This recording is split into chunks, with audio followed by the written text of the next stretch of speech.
Assalamualaikum warahmatullahi wabarakatuh. Shalom, Om Swastiastu. nama budaya. Salam kebajikan. Balik lagi di YouTube channel Podcast Malam Kliwon. Buka formasi. Gerak.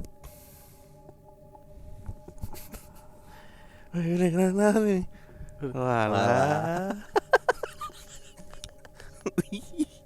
Propam kecele. Aduh lucu banget. Lagian ada aja sih juga. Kalau gue sih emang nyalahin yang Pramukanya punya ya? Pramukanya bikin pasti teman-teman yang sering buka akun-akun shitpost ada deh. Pernah lihat lah. Itu video Pernah lama sebenarnya. Gak tahu gue video lama apa. Itu video enggak. lama. Gue juga kalau di situ yang bertugas menjaga akan nyamperin. Gue kira pingsan, taunya nggak pingsan. Taunya Ternyata. koreo. Bagian dari pertunjukan. Dada aja. Iya. Berarti kan responsif ya. Yang lain kan sigap gitu. Sigap. Wah, ada yang pingsan nih. Banyak banget yang kecele. Itu aja masih satu orang loh, Bapak TNI loh.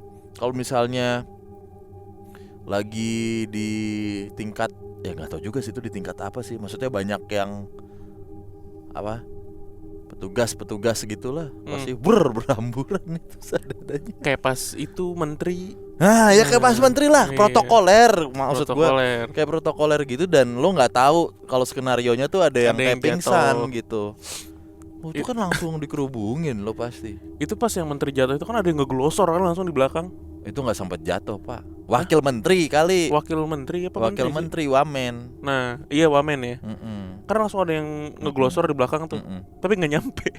Iya. Tadi kan maksudnya ngejagain biar nggak jatuh ke lantai gitu. Ya itulah. Ya cari aja videonya teman-teman, ada lah pokoknya. Kita nggak mau nginsert di sini. Iya. Janganlah. Oh itu hak apa? Hak sepatu. Propam kecele. Walah. Banyak betul cele itu. Ada aja. Yuk. Assalamualaikum Bang Bimo dan Bang Danu. Waalaikumsalam. Saya Royani, panggil aja saya Roy. Bukan nama sebenarnya. Cowok cewek ya, Royani. Benar nih, sebelum lanjut nih. Royani, panggilannya Roy tapi. Udah, lanjut aja dulu deh. Royani. Ntar kita tebak. Oh, cowok ini. Cowok. Kalau cewek Yani. Tapi kan Secara Royani. logika. Iya udah deh. Nggak mungkin lo dipanggil Roy. Iya sih. Iya. Iya kan? Tapi jarang cowok namanya Royani ya. Iya jarang sih. Kan bukan nama sebenarnya, makanya. Iya. Oke Roy. Saya mau cerita tentang pengalaman mistis yang bikin panik ketika di Diklat-Sar di daerah Lembang, Bandung. Diklat-Sar buat teman-teman yang nggak tahu adalah pendidikan latihan dasar ya. Peristiwa ini terjadi pertengahan tahun 2014. Saat itu saya baru diterima kerja di salah satu perusahaan di Bandung dan diwajibkan mengikuti pendidikan selama 3 minggu. Di mana 1 minggu pertama merupakan pendidikan karakter building, atau ini mirip-mirip Diklat-Sar semi militer gitulah. Ya. Hari pertama kita dikumpulin, kita langsung dibotakin, dan acara sampai hari kedua full di asrama. Karena bukan dilatih langsung sama anggota TNI, kita ngerasanya kayak ospek kampus sebenarnya nih. Oh. Singkat cerita, tibalah di hari ketiga, di mana acaranya adalah camping dan kegiatan outdoor untuk 4 hari ke depan. Kita diangkut menggunakan mobil truk TNI menuju Cikole sehabis asar. Dan setelah berjalan sekitar 20 menit, ternyata kita diturunkan di tengah jalan, 5-6 km lagi menuju Cikole.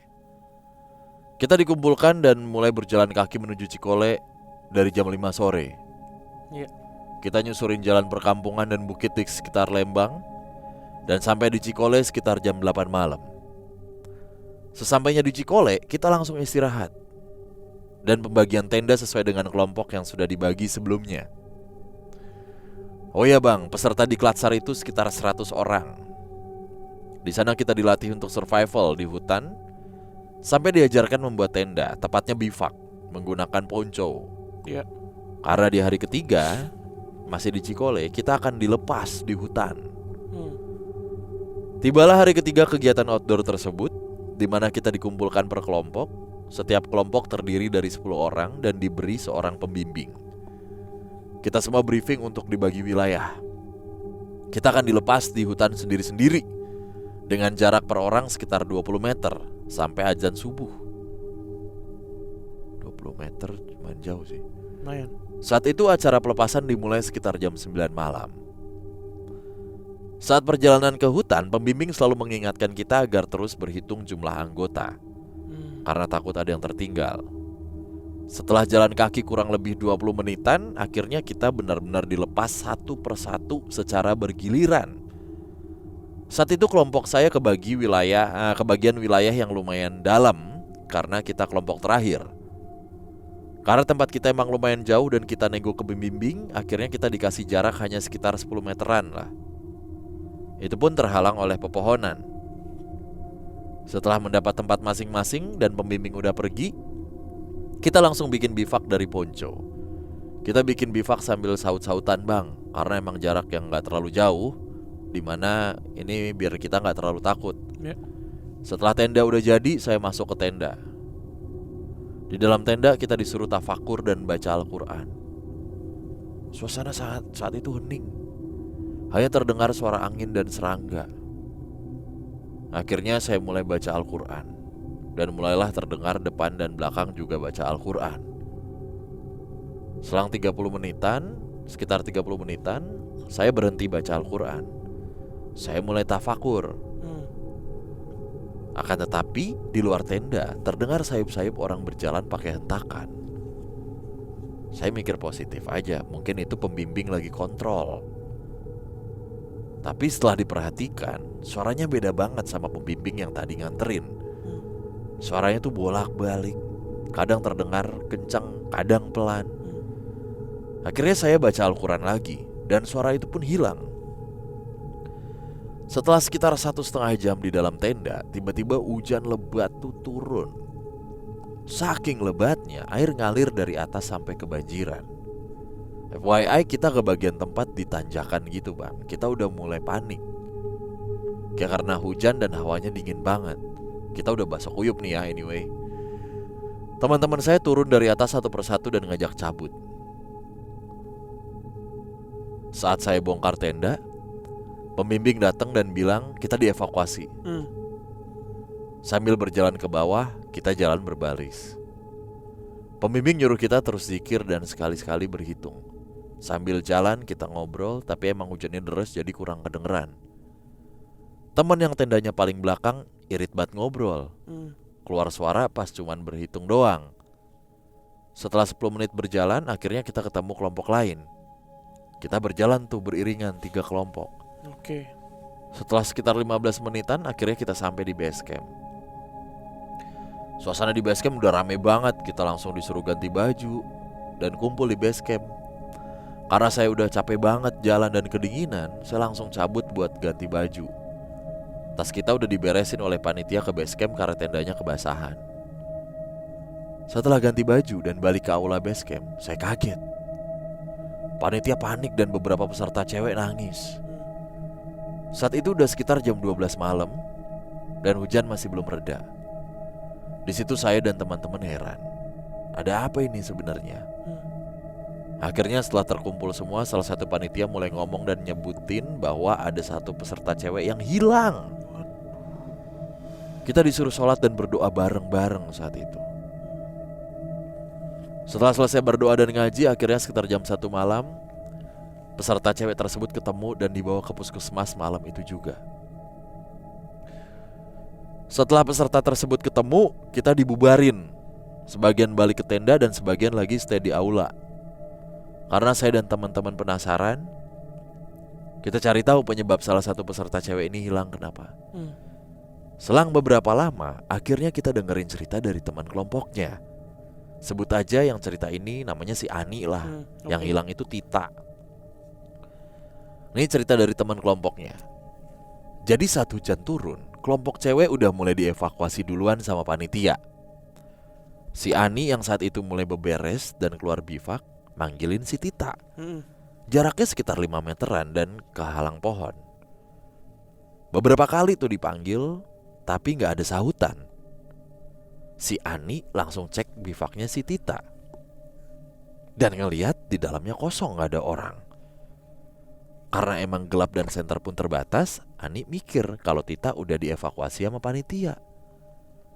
Karena dari tadi panitia udah mulai riwah tuh manggil-manggilin buat ninggalin bivak. Tapi bivaknya gak usah dibongkar ya gitu. Buat kumpul evakuasi dan balik lagi ke base camp. Saat kumpul dan berhitung ternyata kelompoknya kurang 1. Saat dicek ternyata si Tita gak ada. Si Ani bilang ke pembimbing kalau si Tita udah gak ada di bivak. Akhirnya karena hujan semakin deras, mereka duluan jalan sama kelompok lain ke base camp. Dan pembimbing cek ke bivaknya Tita. Saat dicek ternyata Tita emang gak ada. Saat mereka nyampe base camp, pembimbing kelompoknya tuh nyariin Tita. Dan di base camp pun si Tita emang gak ada.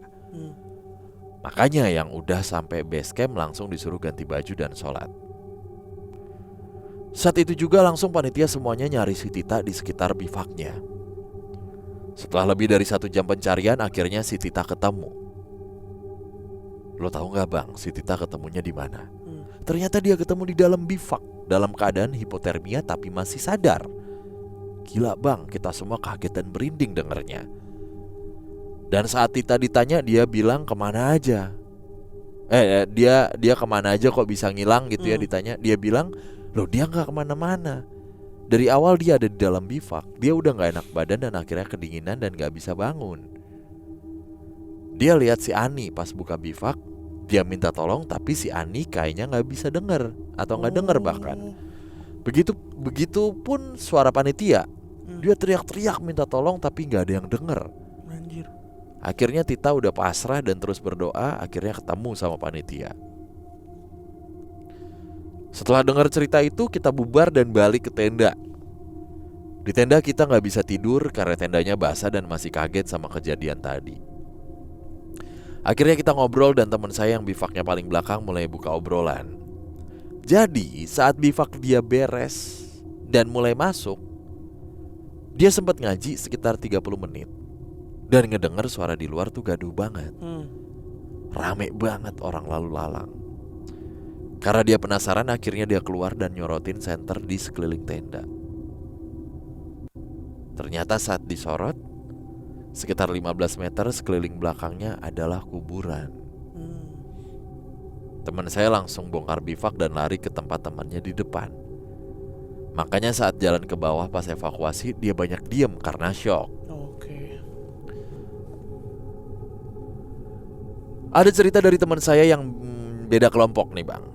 Jadi saat evakuasi dan jalan berbaris, kelompoknya tuh mulai berhitung. Ternyata saat berhitung ada lebih anggota 1. Karena penasaran ngulang lagi hitungan dan masih tetap lebih. Mereka pun berhenti dan semua berbaris menyamping. Si pembimbing memimpin doa kemudian memastikan dan menghitung satu persatu anggotanya. Dan ternyata hitungan kelompoknya pas, gak lebih.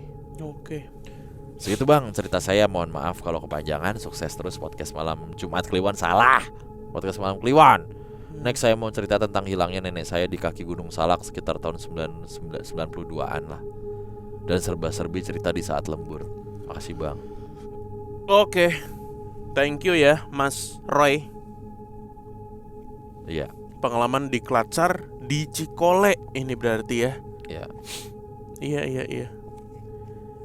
Jadi naik tronton gitu 5 kiloan sebelum TKP. Selalu kayak gitu. Turun. Biasa gitu. Tapi perusahaan Langsung apa jalan. ini? Pertanyaan gua. Banyak lah yang kayak gini. Diksar-diksarnya malah ada yang langsung tentara yang ini. Oh ya kalau itu mah ada di ya Rindam. salah satu stasiun televisi juga ada yang Iya. Banyak kok perusahaan yang kayak gitu. ya justru, Bank apa? Bank BUMN kan masih kayak gitu juga. ya gua masih mending angkatan. Maksudnya lebih Sekalian gitu kalian lebih tahu konsekuensinya. Maksudnya untuk menghadapinya juga nggak sembarang galak, tapi ada yang bisa diterima. Kalau cuma senior mah bukan mah gimana ya. Yang ada mah cuma pengen balas dendam.